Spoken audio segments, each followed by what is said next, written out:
Impossible d'avancer. Les bouchons sont devenus monnaie courante dans la ville de Douala. Aussi bien de petites aux grandes voies, circuler sans difficulté est devenu un véritable combat de titans. Il faut désormais s'armer de patience pour voir le bout du tunnel et arriver à destination. Pour des trajets de 20 minutes maximum, ces usagers de la route y mettent plus de temps que prévu. Pour expliquer ce fléau grandissant que représentent les embouteillages, ces derniers pointent du doigt accusateur. En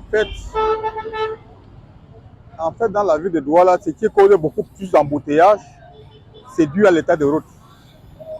Et ça vient s'ajouter dans l'incivisme. C'est-à-dire qu'en matière de code de la route, personne ne pratique le code de la route. Que ce soit les motos, les véhicules personnels, camions, bref, tout ce qui circule sur la voie publique. C'est un mauvais état de la route.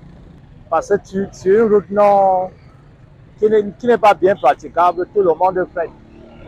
Et ça freine ceux qui sont par derrière. Les causes de l'embouteillage dans la ville de Douala, c'est l'incivisme, hein, premièrement, parce que vous allez voir des usagers ne pas respecter le code de la route. Et deuxièmement aussi, pour pallier ce problème, chacun va de ses propositions. La police doit faire son travail à bien éduquer les usagers pour les faire comprendre que voilà comment on doit fonctionner. Ils prennent aussi ses engagements et ils font aussi le bon travail, surtout en nous donnant des bonnes routes.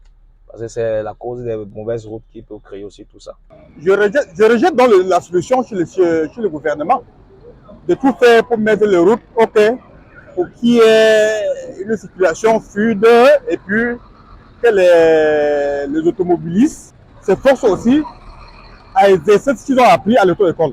Les bouchons représentent une véritable source de stress pour les usagers de la route. Pour diminuer, voire mettre un terme à ce trafic corsé dans la ville de Douala, il n'est plus nécessaire de rappeler aux usagers de la route de respecter son code et aussi aux autorités de réhabiliter la voie publique.